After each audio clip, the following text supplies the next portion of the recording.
Hey everyone, it's Model Car Nick, and I'm back here again with another review. And I thought I'd pick out this model today. This is the 1/18 scale 911 Turbo S exclusive series. I just recently got this model, and it is absolutely gorgeous. And I thought it'd be a good fitting model to review today because we did just hit 100 subscribers about a week ago. So I'm just so grateful for you guys tuning in, and let's get on with the review. So like always, let's start off with the car itself. It's painted in this really stunning kind of gold color with some nice metallic flake in there. As you can see, the paint, it looks very good. It's got some black and gold wheels. And it's got some black interior as well. So let's start off with the front of the car. And as you can see, let's take a look at these headlights, and they look absolutely phenomenal. GT Spirit always kills it. Generally when it comes to headlights, and this is no exception. As you can see, you got some of the running daylight, rings around there, and the headlights themselves look pretty good. It would have been nice to see, like, I think they offer carbon fiber inside of the headlights sometimes on particular options, and that might have not been an option at the time, but that would have been a cool thing to add. Down here we have the daytime running lights, which look absolutely incredible. Nothing to complain about down there. But just a lot of black, black mesh grills, and I say mesh, they're not mesh at all, just a lot of black plastic, but it is glossy, so it does come across pretty nicely. They did add some of the sensors in the front, so that's kind of a nice little detail to realism. Over here we have the body painted color matched lower front lip, and it kind of comes up here on the side, so that's a pretty cool feature. And moving up on the hood of the car, nice little Porsche crest, and it comes across very clear. No problems there. And the one thing to note about this model is that it does have a bunch of carbon fiber. As you can see, it runs through the entire hood, the rear, and then also the rear spoiler. So that is really nice to see that they got that feature right. When I originally purchased this model, I thought it was just going to be gloss black, but they did add the carbon fiber decals, and they look absolutely incredible. They're even, kind of going this way and this way, so they got kind of the weave correct, and it looks so good. So if there's one reason to get this car, it's because they actually put carbon fiber on it, which is awesome. So moving on, we have the little reflector / indicator over here on the side, and it looks fairly good. The wheels themselves, I honestly don't really love on this car. I mean, not that they look bad on this model, I just don't really like the design with the black and the gold. I think it looks a little strange, but that's okay. But behind there, we have some drilled rotors and gloss black brake calipers with Porsche script written on them, so that looks absolutely incredible. In the wheel itself, it is a center lock wheel cap, and it does have the Porsche emblem on it, and it is upside down. And this is a fully static model, so it doesn't move at all. It would have been nice to have those facing up the right way, and they are upside down, so that's a little obnoxious, but that's okay. Over here, there's another Turbo S badge over here. I think that even says exclusive series, something like that. I can't really read it, it's really small, but as you can see, the script is pretty nice. Front fuel cap over here, so that's a pretty cool feature. Obviously, this model doesn't open, none of the GT Spirit models do. So that is something to note, but nice little door handle.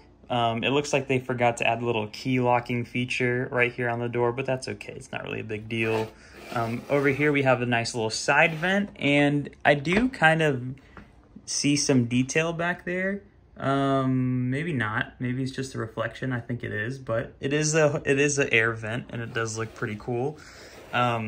Rear wheels, same upside down Porsche crest, which is hilarious. That always happens with these GT Spirit models. They always get those upside down. So no big deal. So we'll keep moving on. Back here in the rear, we have a lot to kind of take in. So as I said earlier, carbon fiber on the spoiler itself. And this is kind of like a multi-level spoiler. I mean, kind of comes up, and there's just a lot of kind of, features to it. It's not really just a flat spoiler, so you can just go ahead and take that in. It looks pretty good. And there's a rear tail light on the center right here. Up here we have some grills, and it says exclusive series right there in carbon fiber, so that's a really nice detail. These vents right here are just plastic, so there's nothing really to take in when it comes to those. Moving down, really clear and crisp Porsche badging on the rear of this model, so it looks really nice. 911 Turbo S, and then down there on the plate it says exclusive series, and that plate is in gold, so that's kind of cool. We can take a look down at this diffuser, and the diffuser I believe is just gloss black, as you can see, so that would have been cool to have in carbon fiber, but really no big deal. The exhaust tailpipes themselves look absolutely incredible. As you can see, they don't go down too deep. There's a little stopper right there, but it looks like they got the finish looking really nice on those tailpipes themselves. So I do like that. The taillights, just regular 911 taillights, nothing really to write home about, but they do come across pretty nicely on this model. Over here there is a reflector and another side vent, which is just plastic, but no big deal.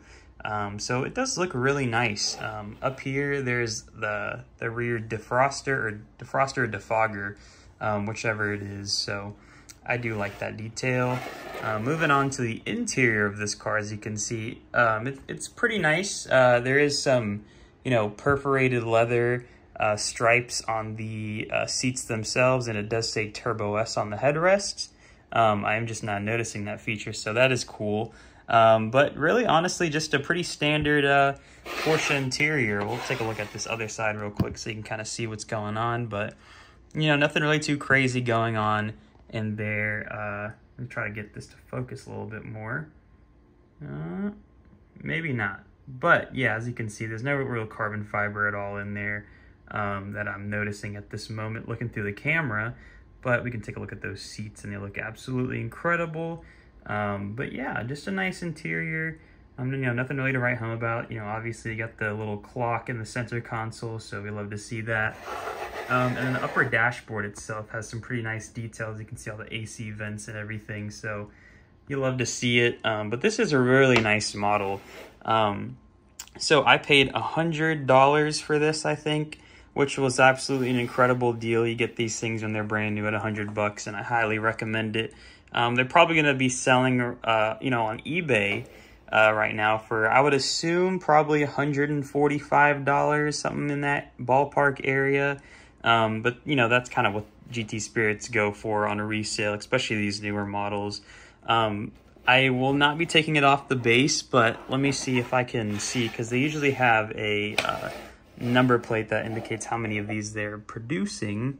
And I can't see it, but generally they make about 1,000 models, or 999 to be exact, of these particular ones in this said color. Sometimes there's more, sometimes there's less, but I'm just gonna assume it's 1,000 because that's generally what they are. So a really nice model overall, and I'm gonna honestly give it a let's just give it I would give it an 8.5. I mean, they did a really good job with the carbon fiber weave on this car. Obviously, I knock off some points because, this is a, non-opening model. So, you can't give it all the points it deserves. We don't really get carpeted interior or cool opening features like on some of the other models. But, at this price point, it's half the price of an Auto Art. And it looks just as good on the exterior, in my opinion. So I think the price is justified here, and I'm gonna knock off 0.5 just because they got the wheel center lock caps upside down. But that would normally happen if you're driving the car. But since it's a static model, I kind of like to see that present correctly. But yeah, so 8.5 of this model, which is a pretty good score in my opinion. But let me know if you guys disagree with me. And let me know what you think about this model, and just, some closing thoughts about the channel. Thank you guys again so much, 100 subscribers, and we did it in such a short amount of time. So I'm hoping to keep growing the channel, and eventually I'm going to do a, collection, kind of collection walkthrough. I got about, I don't know, a lot of model cars, as you can see. So we'll go through some of those. And if you're still here, I super much appreciate you guys. So thank you. let's try to get to 500 subscribers next. That's the next big milestone for me. And, you know, next I'm going to be reviewing this Taycan Cross Turismo, so that one will be coming up pretty shortly if you guys stick around. But thanks again for watching the video, and enjoy the rest of your day.